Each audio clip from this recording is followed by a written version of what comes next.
Time now for sports on 104.7 The Cave. Here's Ned Reynolds. Mike, the intern, Ned Reynolds in the studio on a Thursday morning. The day is finally here. The NFL draft kicks off tonight in Detroit. Who do you think the Chiefs are going to go for in the first round? I've said all along that, in my opinion, they should go for an offensive lineman, but I hear an awful lot of speculation about Chiefs going for a wide receiver considering the Rashid Rice situation. But over and above that, I think they'd be better served, in my opinion, going with the big O-lineman. The big kid down at Oklahoma, I believe his name is Guyton, if I'm not mistaken, who's another of the typical Oklahoma horses, or mountains, as they have down there, I think would fit their scheme very well.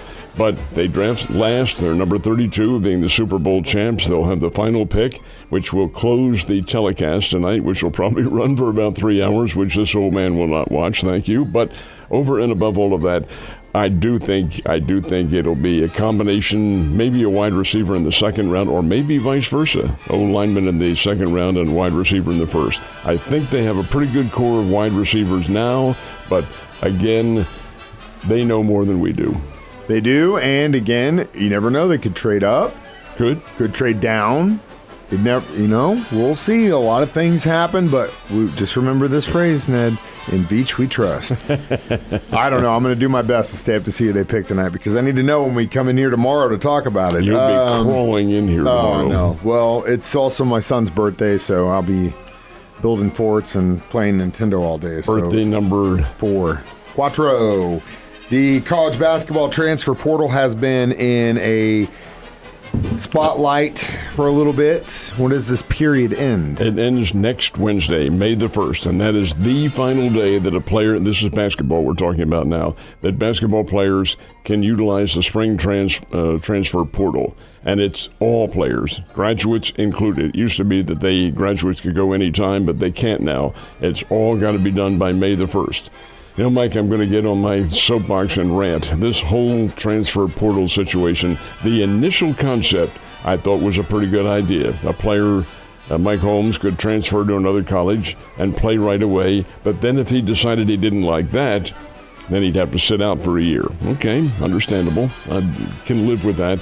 Now, that rule has been completely abolished, and you can transfer anytime. This is utterly absurd, and in my opinion, the whole idea of the transfer portal has now been harmed by, and I'm going to level with you, by our judicial system and decisions rendered by individuals who have no idea what in the hell they are doing. It has created a circumstance where it's free agency in college sports. A lot of folks are bailing out on college sports now, and the identification level has diminished to a great extent. One of the key items in all sports is identification from the fans. Mike Holmes identifies with the Kansas City Chiefs. Others identify with Missouri State or other colleges.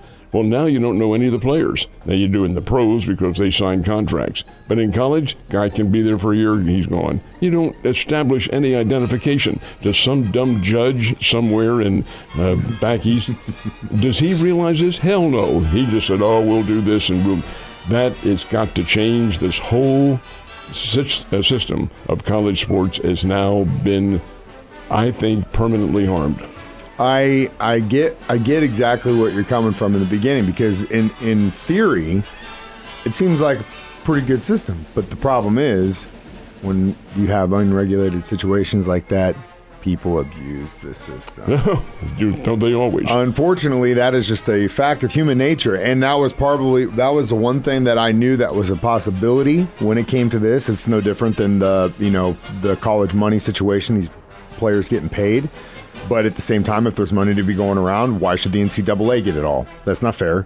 Well, so I get it. Well, they wouldn't get it. It's just that the players couldn't be paid, and the NCAA had rules against that. Well, those rules have been partially absorbed by the NIL, but now the NIL doesn't have any regulations. You can make as much as you want. Is there anything wrong with that? No, it's a free enterprise society, but it also breeds a certain level of misunderstanding and mistrust in the whole organization. It's not well thought out, in my opinion. No, I get it. And it's kind of like the Wild West right now in college sports, not just on that front, but on both, to be honest with you.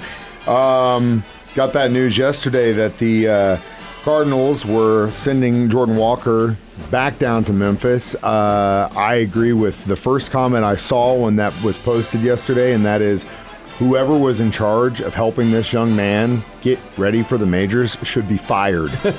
Well, this is the second time now the Cardinals have sent him down. It was one time last year, and he did seem to improve a little bit, but never really achieved what they thought he would in his rookie year. But the guy is 21 years old.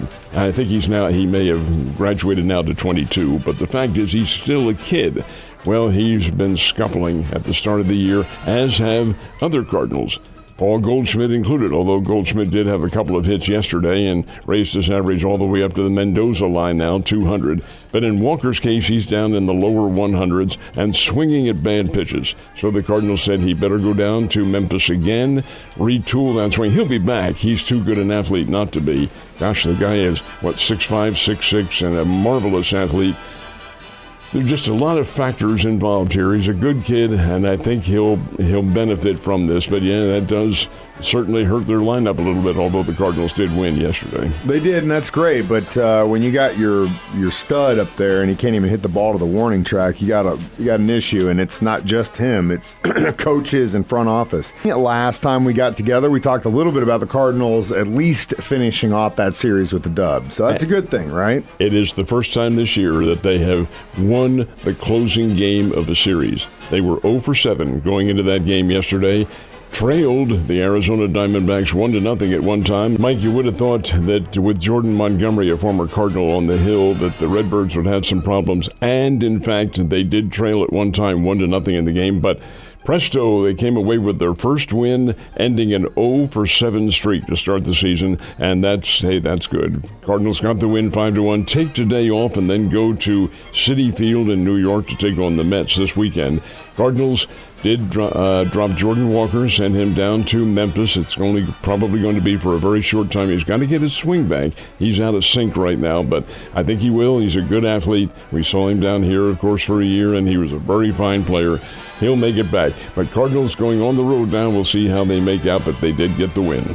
It's good to see it. How did my Royals do yesterday? Got a win. That's what I'm talking about, baby. Second straight game, the same score. 3-2 in consecutive games, and the Royals won it yesterday. Had the lead from the beginning, got good pitching, and knocked off the Blue Jays. Royals are now 15-10 on the year and playing very well, and they play, weather permitting, this afternoon up at Kauffman Stadium in Kansas City before heading to Detroit. So a nice win for Kansas City, and the Royals are for real.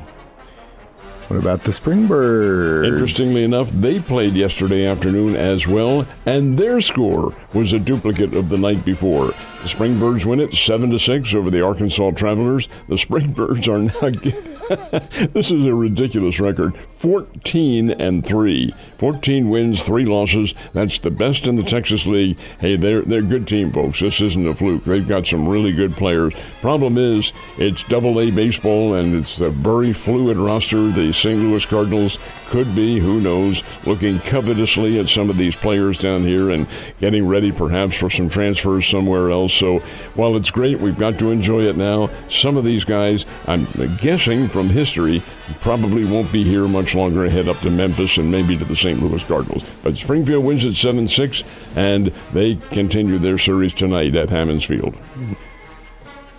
So, in addition to the NFL draft happening tonight, you got baseball cruising down the line. You also have basketball and hockey in their playoffs, so what happened there? It's a busy time indeed. Well, there were only 2 NBA games last night. Miami Heat went into Boston and knocked off the Celtics to even that series at 1 game apiece. Oklahoma City Thunder, who many think is the best team in the NBA, walloped the New Orleans Pelicans, playing without their best player, Zion Williamson. So the Thunder and the Heat get the wins in the NBA. And in hockey, how about the Boston Bruins? They go into Canada and beat the Toronto Maple Leafs. The Las Vegas Golden Knights in Dallas beat the Dallas Stars, and the Los Angeles Kings knocked off the Edmonton Oilers. So they are the winners in hockey, as well as the Stanley Cup and the NBA continue on. A lot of action, like you said. I will do everything I can to stay up late tonight so I can talk about that draft tomorrow. You have a great day, Ned. I'll see you tomorrow.